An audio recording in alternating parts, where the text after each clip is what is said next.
Willkommen bei Rothausbus. Schön, dass ihr wieder da seid. Wir wünschen euch ein wunderbares neues Jahr. Und dass in 2023 alle eure Wünsche und Ziele in Erfüllung gehen.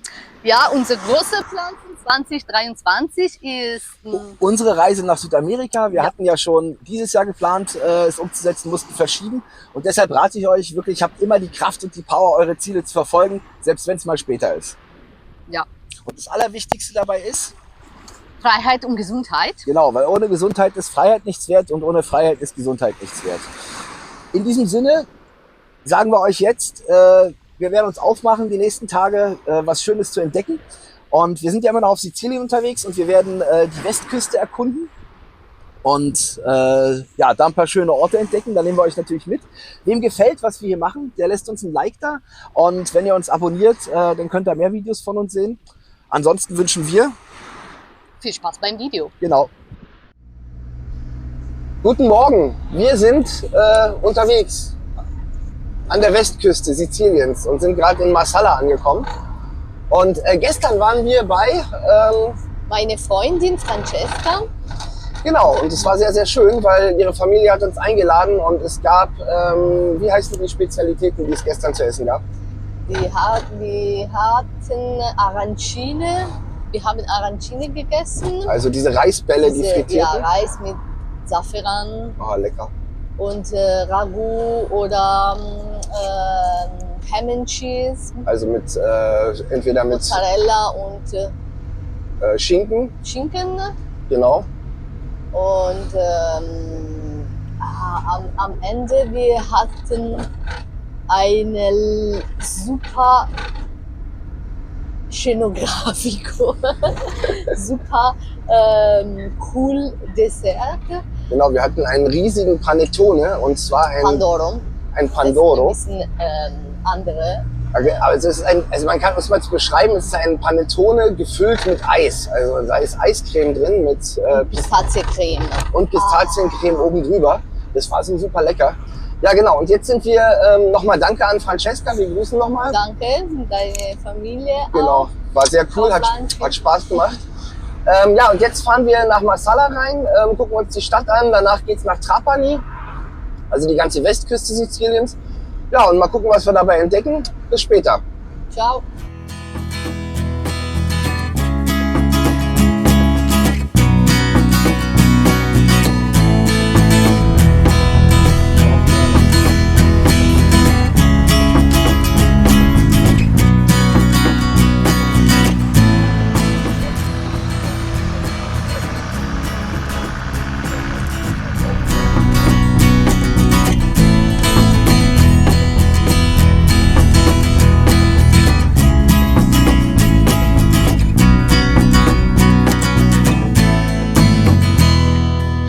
Wir sind an den Salinas von Marsala, also zwischen Marsala und Trapani.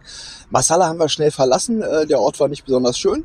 Und jetzt geht's auf nach Trapani. Mal gucken, was wir da entdecken. Hier gibt's noch ein paar nette Eindrücke von der Drohne. Und da hinten sieht man das Meersalz.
Immer wieder schön am Strand anzukommen.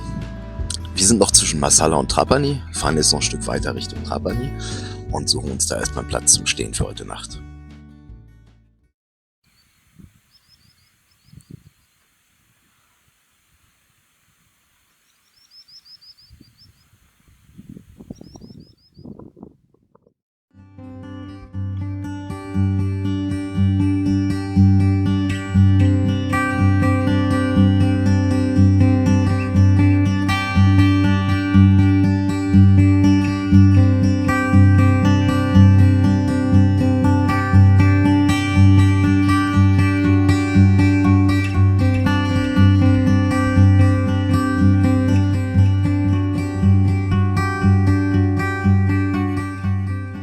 Am Morgen entdeckten wir eine Gruppe Flamingos.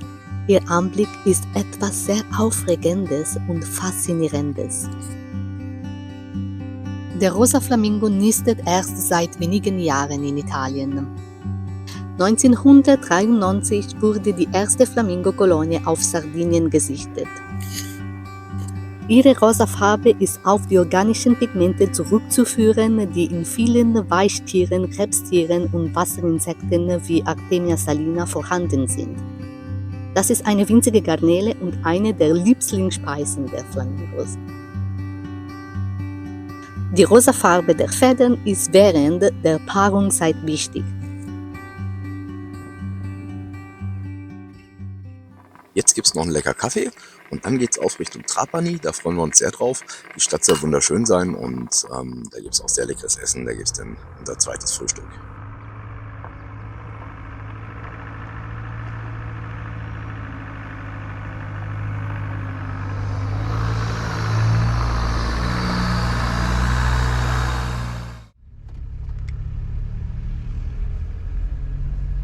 Also wir hatten heute eine absolut fantastische Nacht in diesen Salinas von Trapani. Wunderbar gestanden, völlig alleine, sternklarer Himmel. War schön. Und jetzt fahren wir von diesen Salinas nach Trapani rein, gucken uns die Stadt an und da gibt es später ein paar Impressionen. Und wir sehen uns auch später. Bis dann. Tschüss.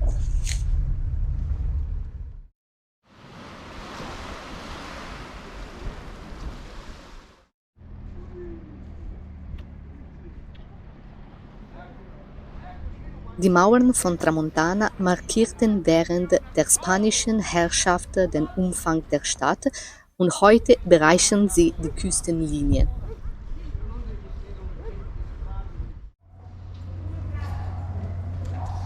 Im Zentrum von Trapani gibt es zahlreiche historische Gebäude unterschiedlichen Alters und Stils, Gassen, durch die man angenehm und städtüberrascht schlendern kann. Zwischen den Straßen des Zentrums erscheint die barocke Kathedrale von San Lorenzo.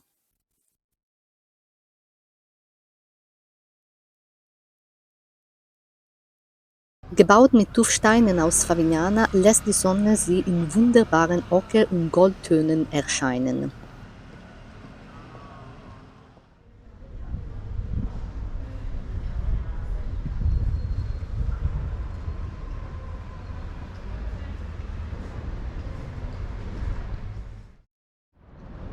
Let's have die zweite Frühstück. Genau, jetzt zweites Frühstück. Wir sind in Trapani und es gibt eine absolute sizilianische Spezialität. Achtung, wir öffnen.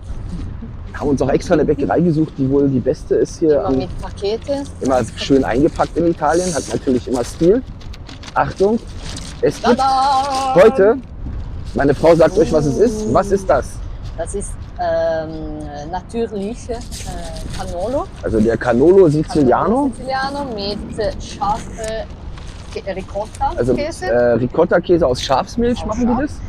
Und das ist immer mit Ricotta-Käse, aber es ist eine Massa Genau, Friada. genau, es ist Brioche, frittiertes Brioche, Ja, genau. sozusagen wie so ein Berliner, kann man fast sagen. Und Das dann ist, mit Ricotta gefüllt und das heißt? Typische Cassata Siciliana. Das heißt Cassata Siciliana, oben drüber mit Zuckerüberzug, innen drin eine super leckere Masse. Mandeln, ja, mit Mandeln und andere viele Zutaten. So, und damit ihr jetzt nicht zu eifersüchtig werdet, essen wir das jetzt alleine und wünschen uns einen guten Appetit. Und wir können schon mal eins sagen, die Dinger sind super lecker. Ciao, bis später. Ja, buonissimo.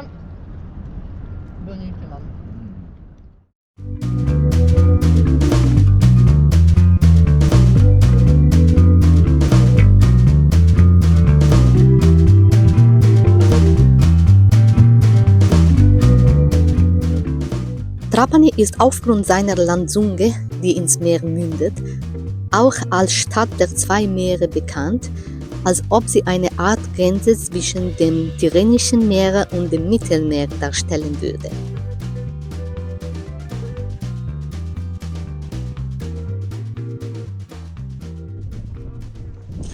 Wir sind in Erice. Erice ist eine mittelalterliche Stadt auf einem Hügel neben Trapani auf 700 Meter Höhe. Und die Aussicht hier ist spektakulär. Es soll wohl die schönste Italiens sein. Diese Burg, diese Festung hier oben ist auch wohl eine der erhaltensten in Italien. Und es ist ein schwer beeindruckender Ort. Also viel Spaß dabei. Wir geben euch ein paar Eindrücke. Und jetzt gehen wir durch Erice.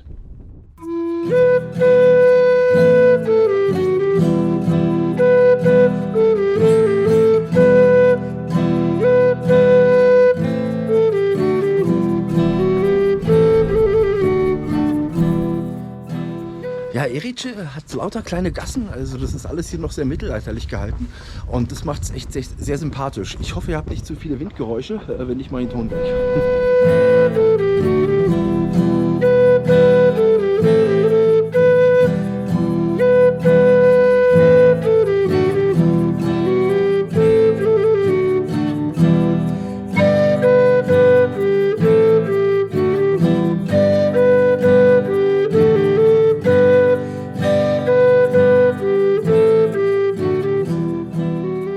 Da unten in der Bucht wollen wir uns jetzt einen schönen Schlafplatz suchen. Da sieht's schön aus.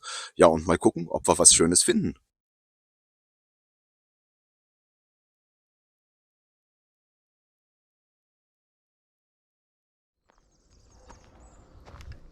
Guten Morgen.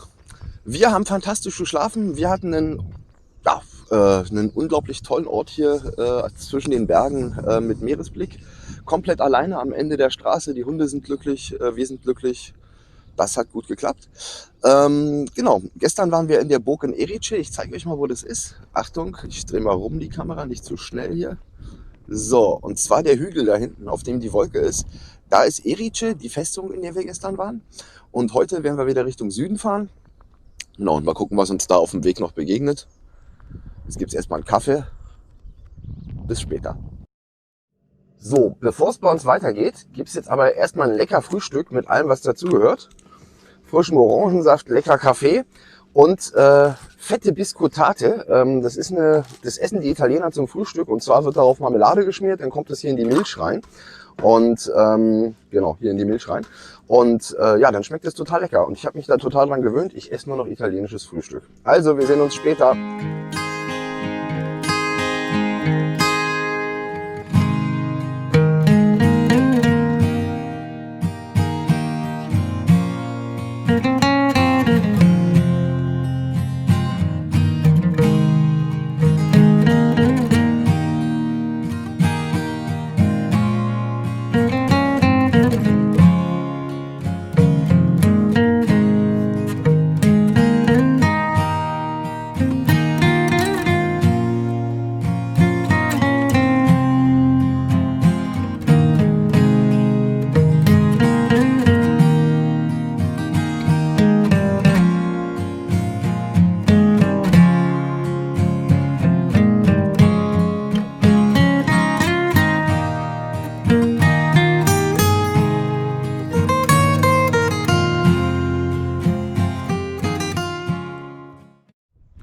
Bevor es jetzt Richtung Süden geht, haben wir was total Interessantes.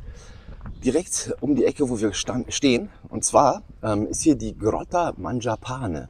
Und das heißt auf Deutsch übersetzt die Grotte der Brotfresser.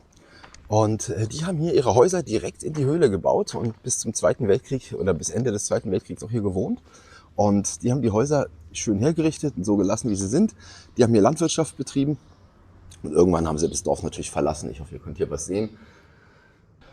Ja, die Häuser sind so belassen, wie sie sind. Hier ist zum Beispiel ein Haus eines Fischers mit den Netzen davor. Oder hier hinten wurde Kunst hergestellt.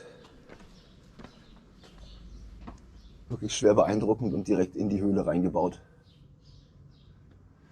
Und angeblich ist die Höhle schon zu prähistorischen Zeiten besiedelt gewesen. Also das ist hier ein Ort, der ja über Generationenzyklen sozusagen genutzt wurde.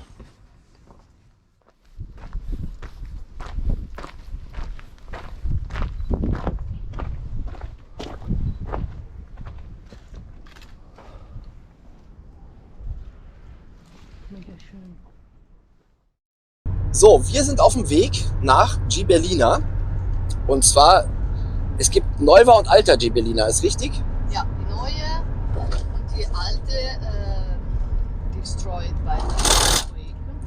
Genau, also es gibt das neue Ghibellina, was aufgebaut worden ist durch Künstler, und es gibt das alte Ghibellina, was durch ein Erdbeben zerstört worden ist. Und da fahren wir jetzt hin, weil es soll sehr beeindruckend sein. Und ja, jetzt geht es aber erstmal auf die Autobahn. Bis später.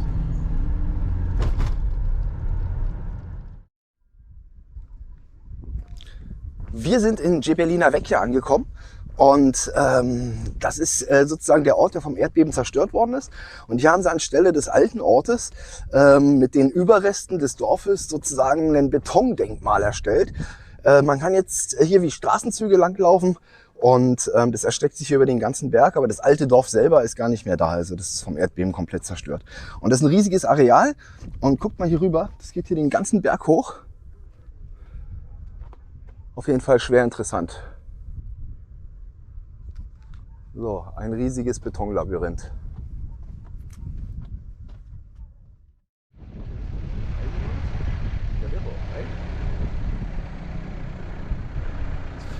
Ja, was ihr hier sehen könnt, das sind jetzt die Überreste von dem alten Ghibellina und das ist ja nun 1978 komplett im Erdbeben zerstört worden und mehr ist davon auch nicht übrig, hier wohnt keiner mehr, die Leute sind komplett umgesiedelt worden.